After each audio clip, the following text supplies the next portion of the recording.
Bismillahirrahmanirrahim. Now we are beginning our another case pertaining to kidney, that is blood in the urine or hematuria.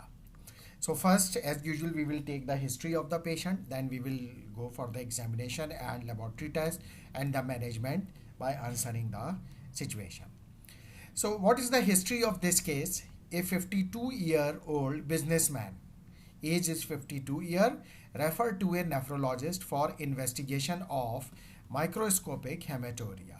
यानी urine का जो है microscopic examination के लिए जो है वो इन्वेस्टिगेशन के लिए रेफ़र किया गया है एक बिजनेसमैन को जिसकी एज 52 ईयर्स है फॉर हेमेटोरिया कि आखिर अगर आरबीसी ये ब्लड आ रहा है तो क्यों आ रहा है. This was first detected 6 months ago और पहली दफ़ा हेमेटोरिया हुआ था 6 महीने पहले at an insurance medical for new job and has since confirmed to on 2 occasions by his general practitioners. जब वो इंश्योरेंस की जो है जॉब के लिए न्यू जॉब के लिए उसने मेडिकल टेस्ट कराया तो उसमें यूरिन में जो है वो ब्लड आया जिसको कंफर्म कर रहा है उसका जनरल प्रैक्टिशनर्स कि हाँ ये 2 दफ़ा पहले जब जो है वो फर्स्ट डिटेक्टेड 6 months ago और जो है वो एंड 2 different occasions पे उसको जो है वो हेमेटोरिया हुआ है. His blood pressure was mildly elevated as his last medical exam. इसका थोड़ा सा माइल्डली थोड़ा सा ब्लड प्रेशर बढ़ा हुआ था लास्ट मेडिकल एग्जाम में. प्रीवियस यूरिन एनालिसिस और previous urine DR have been normal और उससे पहले के यूरिन डीआर नॉर्मल थे. He has never had macroscopic haematuria. Macroscopic और माइक्रोस्कोपिक में फ़र्क ये है कि मैक्रोस्कोपिक यानी बगैर माइक्रोस्कोप के यूरिन में जो है वो ब्लड नज़र आता है और माइक्रोस्कोपिक में ये होता है कि माइक्रोस्कोपिकली जो है चेक करते हैं. बाज़ दफ़ा यूरिन में वैसे अपीयरेंस में ब्लड नज़र नहीं आता लेकिन जब माइक्रोस्कोपिक एग्जामिनेशन हम करते हैं तो पता चलता है कि ब्लड जो है वो यूरिन में आ रहा है. And has no urinary symptoms यानी पहले जो है उसको कोई मैक्रोस्कोपिक ना हेमेटोरिया था और किसी किस्म की कोई यूरिनरी सिम्टम्स भी नहीं थी. He is otherwise in excellent health. इसके अलावा और कोई प्रॉब्लम जो है वो इसको नहीं है. वैसे ये उसकी ओवरऑल हेल्थ जो है वो एक्सीलेंट है. There is no significant past medical history. Past medical history भी इसकी कोई बिल्कुल क्लियर है. कोई ऐसी हिस्ट्री नहीं है कि पहले भी इसको किसी किस्म की कोई प्रॉब्लम यूरिन में रही हो या यूटीआई रहा हो या यूरिनरी कोई सिम्टम्स रहे हो या किडनी से रिलेटेड कोई इशू रहा हो. He has symptoms of visual problem और डेफनेस. इसके अलावा इसको सिम्टम्स हैं विजुअल प्रॉब्लम के यानी नज़र आने के हवाले से भी और डेफनेस के भी यानी थोड़ा सा सुनाई जो है इसको देने में सुनने में भी यानी क़ुव्वत समाअत भी उसकी थोड़ी सी कमज़ोर है. तो विजुअल प्रॉब्लम और डेफनेस. अच्छा, there is no family history of renal disease और कोई फैमिली हिस्ट्री भी नहीं है रीनल डिजीज़ के उसके फादर को हो मदर को हो रही हो या भाई बहन किसी को नियरली रिलेटिव को हो तो family history of renal disease भी नहीं है. He drinks 35 units of alcohol per week and smokes 30 cigarettes per day. ये बहुत ज़्यादा है. 35 units of alcohol आपको मालूम है कि ये 350 ml पर वीक बनेगा जो कि बहुत ज़्यादा है क्योंकि एक यूनिट 10 ml के बराबर होता है. तो 350 ml पर वीक बहुत ज़्यादा है. और इसी तरह से इसकी स्मोकिंग हैबिट भी बहुत डेंजरस है. 30 cigarettes पर डे बहुत ज़्यादा है. तो इसलिए जो है वो ये हिस्ट्री भी इसकी इम्पोर्टेंट है. नाउ ये हिस्ट्री लेने के बाद अब आप आते हैं इसके एग्जामिनेशन पे. तो अब अगर हम इसका एग्जामिनेशन करें तो हमारे पास क्या क्या फाइंडिंग्स आती हैं. ही इज़ फिट लुकिंग जैसा कि यहाँ पे भी बताया गया था कि otherwise his health is excellent. Well nourished man यानी कोई फूड का भी प्रॉब्लम नहीं है क्योंकि रिच मैन है बिजनेस मैन है. हिज पल्स इज़ 72 पर मिनट ये भी ठीक है. ब्लड प्रेशर 146/102 mmHg जो कि माइल्डली एलिवेटेड है लेकिन अगर डायस्टोलिक देखें तो वो बहुत ज़्यादा बढ़ा हुआ है. सिस्टोलिक ठीक है 146 है अपर लिमिट से जो 140 होती है उससे थोड़ा सा ज़्यादा है लेकिन डायस्टोलिक ब्लड प्रेशर जो कि 90 है उसके लिहाज से बहुत ज़्यादा बढ़ा हुआ है. Otherwise examination of his cardiovascular respiratory abdominal and neurological system is unremarkable. Unremarkable का मतलब है कि वहाँ पर कोई ऐसी फाइंडिंग नहीं आ रही कि जिसको हम नोट डाउन करें और उसमें कहें कि नहीं यहाँ पे कुछ प्रॉब्लम है. जैसे कार्डियोवैस्कुलर दैट इज़ ओके यानी हार्ट साउंड और जो नंबर ऑफ बीट्स हैं, कोई beats number of beats are normal, respiratory rate, respiratory sounds all are normal, abdominal sounds are normal, कोई और उसको जो है वो कॉम्प्लिकेशन नहीं है, न्यूरोलॉजिकल जो एग्जामिनेशन है वो भी अनरिमार्केबल है और उसमें भी किसी किस्म की कोई प्रॉब्लम नहीं है। हाँ, फंडोस्कोपी रिवील्स आर्टेरियोवेनस निपिंग, यानी फंडोस्कोपी की गई यानी जब आई का एग्ज़ाम किया गया तो फिर उसमें निपिंग यानी जो है वो पिंच या निपिंग चटकी सी वो वहाँ पर पाई गई है, यानी जो आर्टरीज और वेन्स हैं वो जो है उनमें थोड़ी सी एबनॉर्मेलिटी आई है जो कि फंडोस्कोपी से यानी आर्टेरियो जो कि आई के अंदर जो आर्टरीज और वेन्स हैं उनमें ये प्रॉब्लम है। अच्छा, ये फिजिकल एग्जामिनेशन के बाद अब हम आते हैं लेबॉर्टरी टेस्ट पे यानी इन्वेस्टिगेशन। जब हमने इन्वेस्टिगेशन कराई तो हीमोग्लोबिन वॉज 13.6 ग्राम पर डेसीलीटर विच इज़ नॉर्मल, इसमें किसी किस्म का कोई प्रॉब्लम नहीं फाइंड आउट हुआ। मीन कॉर्पस्कुलर वॉल्यूम यानी mean cell volume of the RBC that was 83 which is also in the normal range. White cell count 4200, ये भी नॉर्मल रेंज में है क्योंकि 3900 से लेके 10600 तक नॉर्मल रेंज है। प्लेटलेट देखे गए तो 213,000 2,13,000 जो कि 1,50,000 से 4,40,000 जो कि नॉर्मल रेंज है उसके दरमियान में है। Sodium level 138 millimole per litre, ये भी नॉर्मल रेंज में, 135 से 145 नॉर्मल रेंज है। Potassium level 3.8 millimole per litre, ये भी नॉर्मल रेंज में, as normal range is 3.5 to 5 millimole per litre. Urea 8.2 millimole per litre, okay, but its level is bit high as the upper limit is 6.7 क्योंकि इसकी normal range जो है वो 2.5 से लेके 6.7 मिलीमोल पर लीटर है, जो ये रिप्रेजेंट कर रहा है कि अच्छा यूरिया हाई होने की वजूहत दो हो सकते हैं, या तो लिवर डैमेज है या किडनी डैमेज है, यानी किडनी फेलियर है या लिवर फेलियर है। लेकिन ये कंफर्म कैसे होगा कि ये लिवर फेलियर है? क्रिएटिनिन टेस्ट भी करवाया तो दैट वाज 141 माइक्रोमोल पर लीटर, जो कि अपर लिमिट जो है 120 माइक्रोमोल पर लीटर उससे ज़्यादा है। तो ये तो क्लियर हो रहा है यहाँ पे यूरिया और क्रिएटिनिन हाई होने की वजह से कि there is some problem in the kidney. और दूसरी जो है वो फाइंडिंग जो है वो भी क्लियर कर रही है क्योंकि इसको हेमेटोरिया है, तो ये भी ये बात जो है वाज़ेह कर रही है कि हाँ भाई इसको किडनी में there is some problem. Albumin level is 38 gram per litre which is in the normal range, जो ये रिप्रेजेंट कर रहा है कि ये liver is okay. Glucose level is also normal 4.5 millimole per litre, okay, it is also in the normal range. Bilirubin is also in the normal range 13 millimole per litre, क्योंकि इसकी जो नॉर्मल रेंज है वो 3 से लेके 17 millimole per litre है। अच्छा, alanine ट्रांसअमाइनेज 33 international unit पर लीटर, ये भी नॉर्मल रेंज में क्योंकि नॉर्मल रेंज 5 से लेके 35 इंटरनेशनल यूनिट पर लीटर है। अच्छा, alkaline phosphatase that is 72 international per unit पर लीटर, और ये जो है इसकी नॉर्मल रेंज 30 से लेके 300 इंटरनेशनल यूनिट पर लीटर है, तो इससे हमें ये पता चल रहा है कि ये भी नॉर्मल है। गैमा ग्लूटामाइल ट्रांसपेप्टिडेज, इसकी जो वैल्यू है वो 211 इंटरनेशनल यूनिट पर लीटर आ रही है, जबकि इसकी नॉर्मल रेंज है 11 से लेके 51 इंटरनेशनल यूनिट पर लीटर। तो इससे हमें ये पता चल रहा है कि ये भी इसका लेवल भी बढ़ा हुआ है और देयर इज सम प्रॉब्लम। अच्छा, इसके बाद हम आते हैं इस यूरिन एनालिसिस में। प्रोटीन यस प्रेजेंट, यानी मॉडरेट क्वांटिटी में, 2+ का मतलब है मॉडरेट। देखिए 1+ का मतलब होता है कि माइल्ड क्वांटिटी में या लो क्वांटिटी में, 2+ का मतलब होता है प्रोटीन क्वांटिटी में, और 3+ का मतलब होता है हाई क्वांटिटी में। तो मॉडरेट क्वांटिटी में प्रोटीन यूरिया भी है, मॉडरेट क्वांटिटी में ब्लड भी आ रहा है, as more than 100 red cells are available in single urinary sample. अच्छा, 24 आवर यूरिनरी प्रोटीन कितनी आ रही है? 1.2 ग्राम, ठीक है, 1.2 ग्राम का मतलब है 1200 मिलीग्राम, ठीक है, जबकि नॉर्मल ये कितनी होनी चाहिए? लेस देन 200 मिलीग्राम पर 24 आवर। तो यानी ये तो बहुत ज़्यादा आ रही है, कहाँ लेस देन 200 मिलीग्राम और कहाँ 1200 मिलीग्राम, तो 1.2 gram. ECG electrocardiograph left ventricular hypertrophy, उससे हमें पता चल रही है, यानी there is some problem in the heart as well. Renal ultrasound two normal size kidney, renal ultrasound किया तो किडनी का साइज दोनों जो है वो नॉर्मल साइज की किडनी आइडेंटिफाई हुई है। तो ये हमारे पास इन्वेस्टिगेशन से फाइंडिंग्स आ रही है।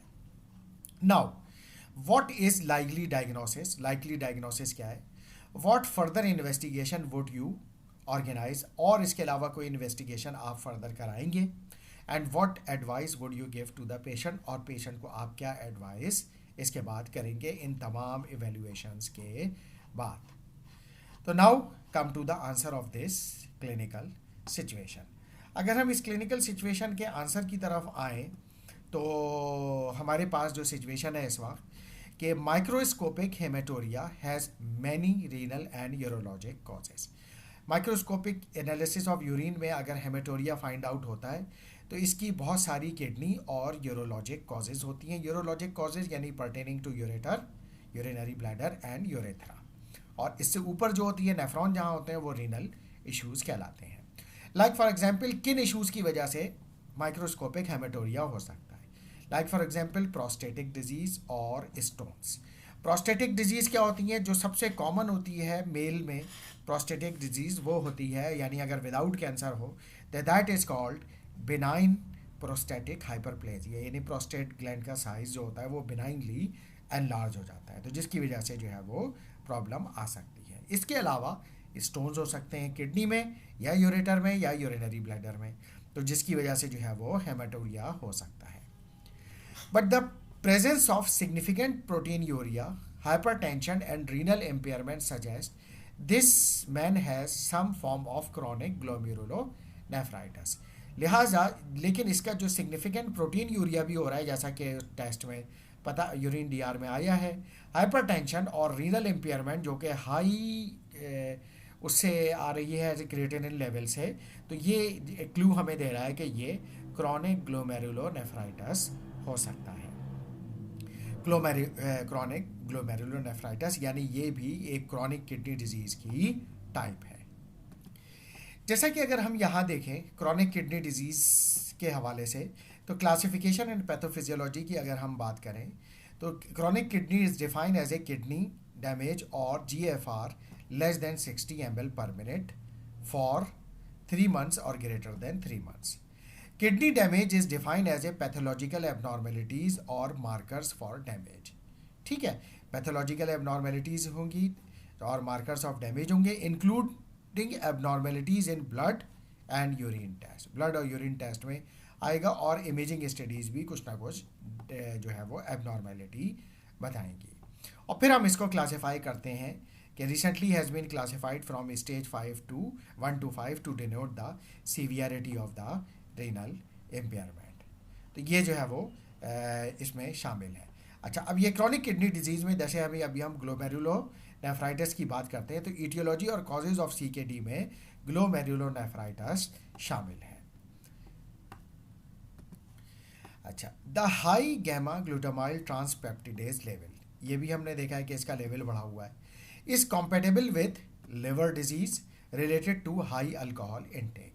ये हमें ये बता रहा है कि ये जो GGT बढ़ा हुआ है यानी गैमा ग्लूटामाइल ट्रांसपेप्टिडेज, ये दरअसल कुछ लिवर डिजीज़ भी इसको हो रही है, ऑल्दो अभी ज़्यादा नहीं है, कोई सीवियर इशू नहीं है, but it is because of high intake of the alcohol जैसे कि 35 यूनिट्स पर यानी 350 ml पर वीक है, जो कि बहुत ज़्यादा है।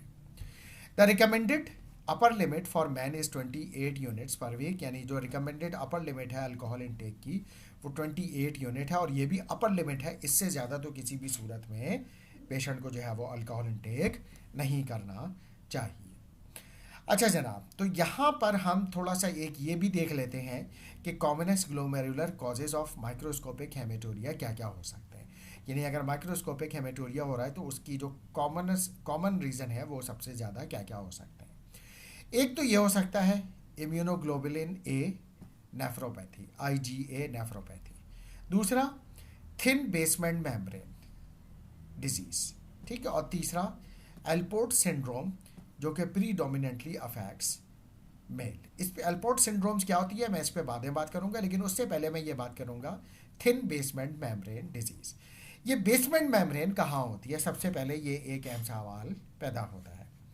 देखिए जहाँ पर ग्लोमेरुलस होता है यानी जहाँ पर बोमेंस कैप्सूल होता है, फिर उसके अंदर ग्लोमेरुलस होता है यानी जो नेटवर्क ऑफ ब्लड कैपिलरी होता है, वहाँ पे फिर उसमें से जब फिल्ट्रेशन होती है तो वहाँ पे एक बेसमेंट मेम्ब्रेन होती है, जिसमें से फिल्ट्रेशन के बाद जो मटेरियल है वो रीनल ट्यूब्यूल में आ जाता है, यानी फिल्टर्ड सब्सटेंसेस जो है वो, जो फिल्टर होके किडनी से जो सब्सटेंसेस निकल जाते हैं यानी जो रीनल ट्यूब्यूल में आ जाते हैं, जब लाइक जो है वो जो नाइट्रोजनस वेस्ट है वो निकल के बेसमेंट मेम्ब्रेन को क्रॉस करके यूरिनरी ट्यूब्यूल में आ जाता है, और यूरिनरी ट्यूब्यूल में ये फिर वो प्रॉक्सिमल कॉन्वुलेटेड डिस्टल ट्यूब्यूल से होता हुआ फिर यूरेटर, और यूरेटर से यूरिनरी ब्लैडर, और फिर यूरेटर के जरिए बॉडी से पास आउट हो जाता है in the form of urine. तो जो बेसमेंट मेम्ब्रेन है दरअसल ये बोमेंस कैप्सूल के अंदर होती है।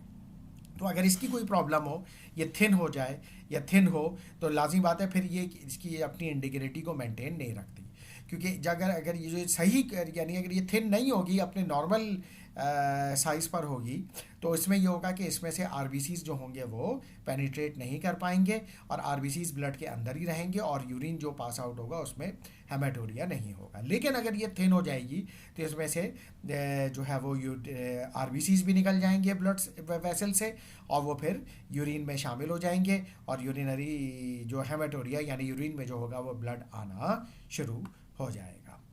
तो ये जो है वो ये भी एक रीज़न होता है माइक्रोस्कोपिक हेमाटोरिया का। इसके बाद हम आते हैं एलपोर्ट सिंड्रोम पे। अच्छा, एलपोर्ट सिंड्रोम में क्या होता है, एक तो पेशेंट को जो है वो ये कि ये प्रॉब्लम होता है, विजुअल एबनॉर्मेलिटी होती है, दूसरा डेफनेस होता है, इसके अलावा हाई क्वांटिटी में ब्लड भी जो है वो यूरिन में आता है, और ये आहिस्ता आहिस्ता डेवलप होता है, यानी ये डिजीज़ प्रोग्रेसिव है, पहले कम ब्लड आएगा, फिर और ब्लड आना शुरू हो जाएगा, फिर और ब्लड आना शुरू हो जाएगा, यानी ग्रेजुअली जो होगी वो सिचुएशन वर्स होती चली जाएगी, जैसा कि इस केस में भी अपेरेंटली हमें नज़र आ रहा है। तो इसको हम कहते हैं एलपोर्ट्स सिंड्रोम। अच्छा, अब इसके बाद हम आते हैं आईजीए यानी immunoglobulin A nephropathy. Immunoglobulin A nephropathy is the commonest glomerular nephritis in developed countries. ये सबसे कॉमन जो है इशू है डेवलप्ड कंट्रीज़ का, यानी जो फर्स्ट वर्ल्ड कंट्रीज़ हैं, डेवलप्ड कंट्रीज़ है, जो कि लाइक ये यूएस है, यूरोपियन कंट्रीज़ हैं, जो कि एडवांस कंट्रीज़ हैं, उनको हम डेवलप कंट्रीज़ कहते हैं।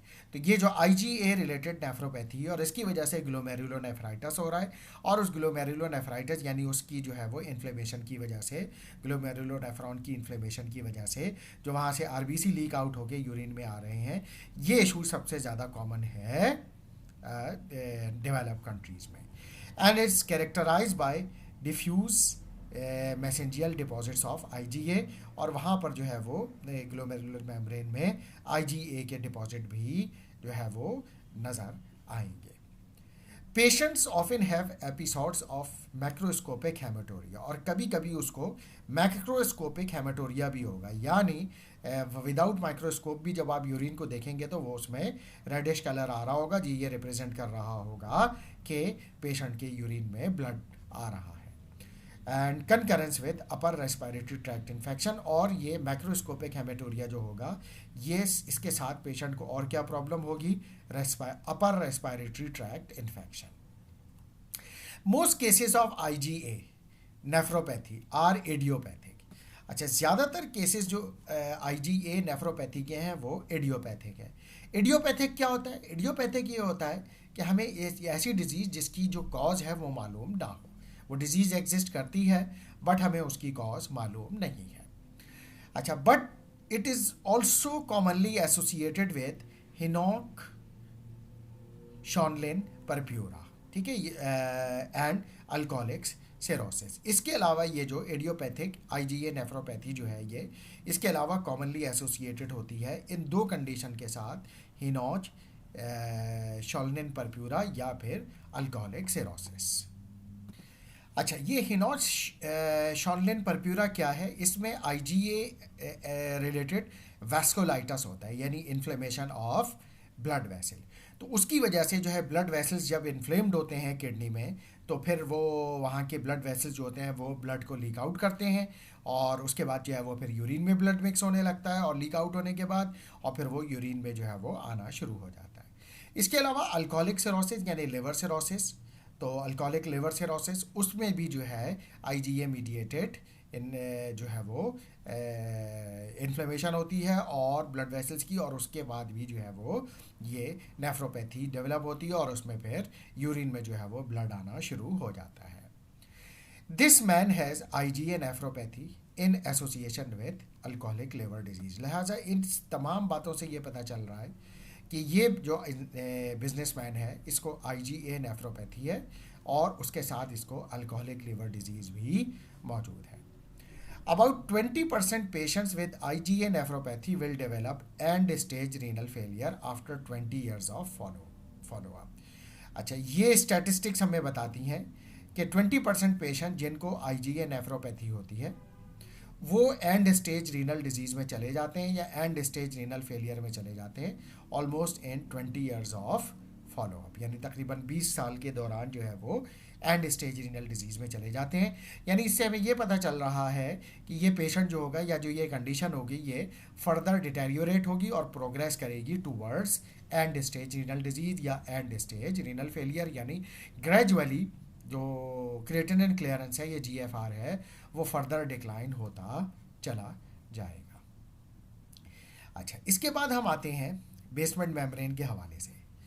Thin basement membrane disease is a familial disorder, ठीक है, तो ये फैमिली में चलता है, जेनेटिक डिसऑर्डर है, that presents with isolated microscopic haematuria, और ये माइक्रोस्कोपिक हेमेटोरिया को रिप्रेजेंट करेगा। Minimal proteinuria and normal renal function that does not deteriorate. लेकिन इसमें ये होगा कि ये जो फैमिलियल डिसऑर्डर या जेनेटिक डिसऑर्डर है जिसमें थिन बेसमेंट मेम्ब्रेन है, ये फैमिली में चलता है, ठीक है, माइक्रोस्कोपिक हेमेटोरिया भी होगा, प्रोटीन यूरिया भी थोड़ा सा होगा, लेकिन रीनल फंक्शन नॉर्मल रहेगा और वो फर्दर डिटेरियोरेट नहीं होगा, यानी मज़ीद उसमें ख़राबी नहीं होगी। यानी अगर किसी पेशेंट को ये प्रॉब्लम है तो बस वो उस पर मेंटेन रहेगा। Electron microscopy shows diffuse thinning of the glomerular basement membrane. Electron microscope से देखा गया तो जो बेसमेंट मेम्ब्रेन जो होगी diffuse thinning of the glomerular basement membrane होगी। जैसा मैं आपको पहले बता चुका हूँ कि ये जो बेसमेंट मेम्ब्रेन होती है ये ग्लोमेरुलस के बाद होती है, जिससे गुजर के ब्लड जो है वो फिल्टर होता है और फिर यूरिन बनता है। The width is usually 150 to 225 nanometer versus 300 to 400 nanometer in normal subject. यानी इसकी नॉर्मल विथ बता दी इन्होंने कि इसकी जो बेसमेंट मेम्ब्रेन है इसकी नॉर्मल विथ होती है 300 से लेके 400 नैनोमीटर, लेकिन जो इस तरह के पेशेंट होते हैं जिनमें थिन बेसमेंट मेम्ब्रेन का प्रॉब्लम होता है उसमें इसकी विथ रिड्यूस होके 150 से लेके 225 नैनोमीटर के दरमियान में आ जाती है। अच्छा, एल्पोर्ट सिंड्रोम ये क्या है, इस पर हम ऑलरेडी बात कर चुके हैं। Allport syndrome is a progressive form of glomerular disease associated with deafness and ocular abnormalities. जैसे कि मैं आपको बता चुका हूँ अभी कि ये डेफनेस और ऑक्यूलर एबनॉर्मेलिटीज से रिलेटेड है, यानी जो है वो इसमें जो है विजुअल इम्पेयरमेंट और हेयरिंग इम्पेयरमेंट आ जाते हैं, and is usually inherited as X linked dominant condition, so males are more seriously affected. और जो है ये एक्स लिंक डोमिनेंट कंडीशन है और मेल्स इस वजह से ज़्यादा अफेक्टेड होते हैं कंपेयर टू फीमेल, क्योंकि अगर आप ट्रांसफ़र ऑफ जीन देखें फादर और मदर से तो मेल में एक्स एक्स ट्रांसफ़र होता है और फीमेल में एक्स वाई ट्रांसफ़र होता है। तो अगर एक्स एक्स ट्रांसफ़र होगा तो फिर उसमें जो, क्योंकि दोनों सेम जीन है तो फिर ये डोमिनेट कर जाएगा और एक्स लिंक जो कि यानी जब भी ये डोमिनेट करेगा तो फिर ये प्रॉब्लम आना शुरू हो जाएगी। जबकि फीमेल में क्योंकि एक वाई जो होता है वो नॉर्मल होता है, ठीक है, एक्स वाई होता है, वाई क्योंकि नॉर्मल होता है तो वो डोमिनेट कर जाता है, तो इस वजह से फीमेल में ये प्रॉब्लम रेयरली रिपोर्टेड है या यूजुअली नहीं होती। तो ये जो है एल्पोर्ट सिंड्रोम जो है वो इस तरह से होती है। अच्छा जनाब, अब हम इस पेशेंट पर फर्दर डिस्कशन करते हैं। This patient should have renal biopsy to reach a histological diagnosis, ठीक है। अच्छा, ये यंग पेशेंट है, इतना एज भी नहीं है, तो इसलिए इसको जो है वो बायोप्सी भी की जा सकती है, क्योंकि और किडनी का साइज़ भी नॉर्मल है। जैसा कि हमने पिछले इस केस में पढ़ा था कि वो 85 ईयर ओल्ड फीमेल थी और उसका किडनी साइज़ भी बहुत श्रिंक हो गया था, तो उसमें बायोप्सी जो थी बहुत डेंजरस थी क्योंकि ब्लड लॉस का बहुत ज़्यादा खदशा था। तो इसलिए जो है ये पेशेंट की बायोप्सी की जा सकती है।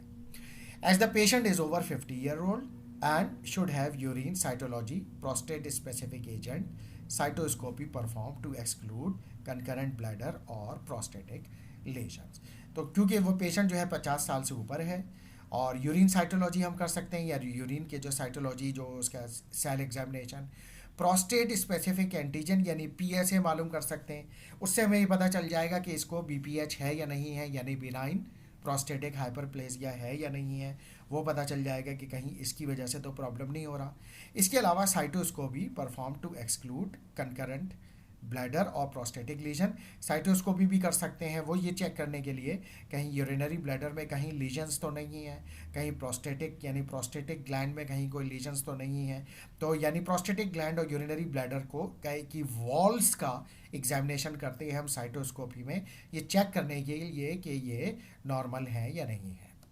इसके अलावा he needs liver ultrasound and liver biopsy should be considered, क्योंकि जीजीटी लेवल ज़्यादा आया है। क्योंकि जीजीटी लेवल ज़्यादा आने का मतलब है कि there is some problem in the liver, लेकिन वो कितनी प्रॉब्लम है उसको हम अभी नहीं बता सकते, क्योंकि उसकी वजह यह है कि जीजीटी बढ़ा हुआ है लेकिन जो बिल्यूरेबिन है वो अभी भी नॉर्मल रेंज में है, ठीक है, और एलेनिन ट्रांसअमाइनेज और अल्कलाइन फॉस्फेटेज वो भी नॉर्मल रेंज में। तो डैमेज तो है लिवर, लेकिन कोई बहुत ज़्यादा डैमेज नहीं है, और उसमें क्या स्ट्रक्चरल कोई डैमेज हो गया है तो वो हमें अल्ट्रासाउंड के ज़रिए पता चल जाएगा, और बायोप्सी के ज़रिए ये पता चल जाएगा कि जो लिवर सेल्स हैं उसकी फंक्शनिंग किस तरह से जारी है। अच्छा, अब इसमें एक पेशेंट के साथ क्या करना है, यानी उसको एडवाइस क्या करनी है। सबसे पहली चीज़, the patient should be advise to abstain from alcohol and needs to have his blood pressure control, क्योंकि थोड़ा सा माइल्डली इसका ब्लड प्रेशर एलिवेटेड था, तो वो भी हमने वहाँ पे देखा था कि इसका जो ब्लड प्रेशर है 146/102 mmHg है, जो कि थोड़ा सा बढ़ा हुआ है, कि सिस्टोलिक तो ज़्यादा नहीं बढ़ा हुआ, डायस्टोलिक ज़्यादा बढ़ा हुआ है। ये भी थोड़ा सा हमें इंडिकेशन दे रहा है कि there is some problem in liver, क्योंकि जो है वो डायस्टोलिक ज़्यादा बढ़ा हुआ है। तो दो चीज़ें हैं कि एक तो ये कि अल्कोहल से एब्सटेन करे, रोके, इसको अपने आप को बंद कर दे तो बहुत ही अच्छा, या बहुत मिनिमम कर दे, ये दैट इज़ बेस्ट। इसके अलावा ब्लड प्रेशर अपना कंट्रोल करें। ब्लड प्रेशर कंट्रोल करने के लिए आपने क्या करना है, कुछ ना कुछ डेफिनेटली इसको एंटी हाइपरटेंसिव देनी पड़ेगी, और बेस्ट ये होगा कि इस कंडीशन में जब यूरिन में किडनी का भी इशू है तो ACE inhibitors are the best choice of medications. He needs regular follow up as at risk of progressing to dialysis और रीनल ट्रांसप्लांटेशन। इसका रेगुलर फॉलोअप ज़रूरी है क्योंकि ताकि ये पता चलाया जाए कि ये जो है डिजीज़ फर्दर प्रोग्रेस कर रही है या नहीं कर रही है। प्रोग्रेस कर रही है तो कब ये डायलिसिस पे आ जाएगा और कब इसको जो है वो किडनी ट्रांसप्लांटेशन की या रीनल ट्रांसप्लांटेशन की ज़रूरत पड़ेगी। The rise creatinine appear modest in terms of actual figure, यानी क्रिएटिनिन जो बढ़ा हुआ है, ठीक है वो बढ़ा हुआ ज़रूर है लेकिन मॉडरेट लेवल पे, मॉडेस्ट पे है। बट एज प्लाज्मा और serum creatinine does not begin to rise until the glomerular filtration rate is reduce to 50% of normal irrespective of patient rate. अच्छा, लेकिन जो ग्लोमेरुलर फिल्ट्रेशन जो प्लाज्मा क्रिएटिनिन है वो आम तौर पे बढ़ता नहीं है जब तक कि ग्लोमेरुलर फिल्ट्रेशन 50% से कम ना हो जाए। The rise creatinine in this case indicates a serious loss of renal function, approximately 40% of the normal। और ये जो रेस क्रिएटिनिन है बढ़ा हुआ जो है ये हमें ये बता रहा है कि मोर देन 50% रीनल फंक्शन जो है वो लॉस हो चुका है, और शायद जो अब किडनी काम कर रही है वो 40% पर काम कर रही है। तो serious loss of renal function इस वक्त मौजूद है। अच्छा जनाब, there is no convincing evidence of immunosuppression regarding the progression into renal failure. अच्छा, कोई अभी तक कन्विंसिंग एविडेंस ऐसा नहीं है कि आप इम्यूनोसप्रेशन करें retarding the progression of renal failure in most patient with IgA nephropathy, यानी कि कोई ऐसा कन्विंसिंग एविडेंस या लिटरेचर हमारे पास मौजूद नहीं है अभी तक जो ये कहे कि इम्यूनोसप्रेसिंग जो है वो एजेंट जो है वो आप दें उन पेशेंट्स में जिनको आईजीए नेफ्रोपैथी हो। और अगर आप आईजीए नेफ्रोपैथी को इनिबिट करने के लिए इम्यूनोसप्रेसिव ड्रग देते हैं तो क्या उससे रीनल प्रोग्रेशन जो है वो रीनल फेलियर की जो प्रोग्रेशन है वो रिटार्ड होती है या नहीं होती है। तो इसका कोई कन्विंसिंग एविडेंस हमारे पास अब तक मौजूद नहीं है, तो इसलिए ये देना फ़िलहाल मुनासिब नहीं होगा। Now come to the key point और key learning point from this case. Number one, patient with isolated haematuria ages less than 50 years should be initially refer to nephrologist. एक तो ये कि पेशेंट जो हो जिनको हेमेटोरिया होता हो, फिर एपिसोड्स आते हों और लेस देन 50 ईयर्स हो या भी 50 ईयर्स भी हो, तो हमेशा उसको नेफ्रोलॉजिस्ट को रेफ़र करना चाहिए। Patient with isolated hematuria aged more than 50 years should be initially referred to urologist for investigation to exclude bladder or prostatic disease। और अगर पेशेंट अबव 50 ईयर्स हो तो फिर उसको यूरोलॉजिस्ट को भेजना चाहिए, क्योंकि देखिए नेफ्रोलॉजिस्ट अलग इस एक्सपर्ट होता है फील्ड का और यूरोलॉजिस्ट अलग होता है। तो फिर उसको यूरोलॉजिस्ट को भेजना चाहिए ताकि वो ये चेक कर ले कि कहीं ब्लैडर या प्रोस्टेट में कोई प्रॉब्लम तो नहीं है। Small elevation in serum plasma creatinine indicate large loss in renal function। यानी थोड़ा सा भी अगर सीरम या प्लाज्मा क्रिएटिनिन बढ़ा है तो वो बता रहा है कि रीनल फंक्शन का लॉस ठीक ठाक हुआ है। अच्छा, इसके अलावा liver damage from high alcohol intake में अगर विद नो ऑब्वियस साइन और सिम्टम्स। लिवर डैमेज जो होता है हाई अल्कोहल इनटेक से, उसकी शुरू में कोई ऑब्वियस साइन और सिम्टम्स नहीं आती हैं, वो जब पता चलता है जब लिवर अच्छा खासा डैमेज हो चुका होता है। तो इस वजह से जो है वो alcohol intake is not advisable, it is not good, it is very dangerous for the liver as well as kidney. इसके साथ ही ये केस अब एंड पे पहुंचता है। Thank you very much.